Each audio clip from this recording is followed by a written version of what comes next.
ಹಗರಿಬೊಮ್ಮನಹಳ್ಳಿ ತಾಲೂಕಿನ ನಂದೀಪುರ ಮೂಲದ ಶ್ರೇಷ್ಠ ರಂಗಭೂಮಿ ಕಲಾವಿದ ಶ್ರೀ ಎಸ್.ಎಂ. ಶಂಕರಯ್ಯ ಅವರು ನಕ್ಷತ್ರ ಅಚೀವರ್ಸ್ ಅವಾರ್ಡ್ 2025ಕ್ಕೆ ಭಾಜನರಾಗಿದ್ದಾರೆ. 1965ರ ಜೂನ್ 10ರಂದು ಜನಿಸಿದ ಶಂಕರಯ್ಯ ಅವರು ಬಾಲ್ಯದಿಂದಲೇ ನಾಟಕಗಳತ್ತ ಆಕರ್ಷಿತರಾಗಿ ಪೌರಾಣಿಕ ಹಾಗೂ ಸಾಮಾಜಿಕ ನಾಟಕಗಳಲ್ಲಿ ಜೀವಂತ ಅಭಿನಯದ ಮೂಲಕ ಪ್ರೇಕ್ಷಕರ ಮನಸೆಳೆದಿದ್ದಾರೆ. ಉಳವಿ ಚನ್ನಬಸವೇಶ್ವರ, ಸತ್ಯ ಹರಿಶ್ಚಂದ್ರ, ಹೇಮರೆಡ್ಡಿ ಮಲ್ಲಮ್ಮ ಮತ್ತು ಕುರುಕ್ಷೇತ್ರ ನಾಟಕದ ದುರ್ಯೋಧನ ಪಾತ್ರ ಸೇರಿದಂತೆ ಅನೇಕ ಪಾತ್ರಗಳು ರಾಜ್ಯಾದ್ಯಂತ ಮೆಚ್ಚುಗೆ ಗಳಿಸಿವೆ.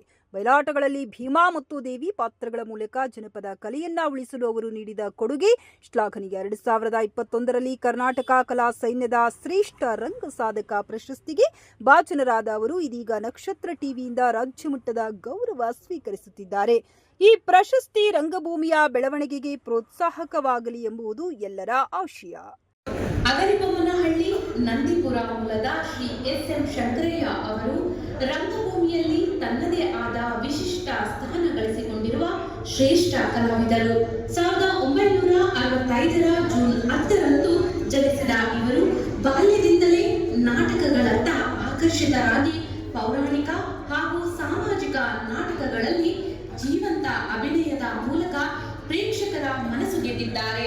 ಉಳವಿ ಚನ್ನಬಸವೇಶ್ವರ, ಸತ್ಯ ಹರಿಶ್ಚಂದ್ರ, ರಕ್ತ ರಾತ್ರಿ, ಹೇಮರೆಡ್ಡಿ ಮಲ್ಲಮ್ಮ ಮುಂತಾದ ನಾಟಕಗಳಲ್ಲಿ ಅವರು ಅಭಿನಯಿಸಿದ ಪಾತ್ರಗಳು ನೆನಪಿನಲ್ಲಿ ಉಳಿದಂತೆ ಮನಸ್ಸನ್ನ ಮುಟ್ಟುತ್ತವೆ. ಅವರ ಕುರುಕ್ಷೇತ್ರ ನಾಟಕದ ದುರ್ಯೋಧನ ಪಾತ್ರಕ್ಕೆ ರಾಜ್ಯಾದ್ಯಂತ ಶ್ಲಾಘನೆ ಸಿಕ್ಕಿದ್ದು ಅವರ ಅಭಿನಯ ನೈಪುಣ್ಯದ ಪರಾಕಾಷ್ಠೆ ಆಗಿದೆ.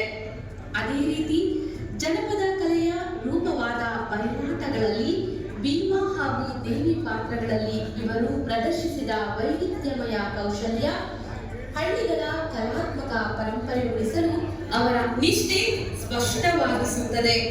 2021ರಲ್ಲಿ ಕರ್ನಾಟಕ ಕಲಾ ಸೈನ್ಯದ ಶ್ರೇಷ್ಠ ರಂಗ ಸಾಧಕ ಪ್ರಶಸ್ತಿಗೆ ಭಾಜನರಾಗಿರುವ ಈ ಸಾಧಕರಿಗೆ ನಮ್ಮ ನಕ್ಷತ್ರ ಟಿವಿ ಗೌರವವಾಗಿ ನೀಡುತ್ತಿರುವ ನಕ್ಷತ್ರ ಅಚೀವರ್ಸ್ ಅವಾರ್ಡ್ 2025ರ ಪ್ರಶಸ್ತಿ ಕಲಾ ಸಾಧನೆಯ ಮೇಲಿನ ಪುಷ್ಟಿಯ ಗುರುತಾಗಿದ್ದು ರಂಗಭೂಮಿಯ ಬೆಳವಣಿಗೆಗೆ ಪ್ರೋತ್ಸಾಹಕ ಶಕ್ತಿಯಾಗಲಿ ಎಂಬ ಶುಭಾಶಯಗಳೊಂದಿಗೆ ಇವರ ಅಪಾರ ಸಾಧನೆಯನ್ನ ಗೌರವಿಸಿ ನಕ್ಷತ್ರ ಅಚೀವರ್ಸ್ ಅವಾರ್ಡ್ 2025ರ ರಾಜ್ಯ ಮಟ್ಟದ ಪ್ರಶಸ್ತಿ ಪ್ರದಾನಿಸುತ್ತಿರುವುದು ನಿಜಕ್ಕೂ ಹೆಮ್ಮೆಯ ಸಂಗತಿ.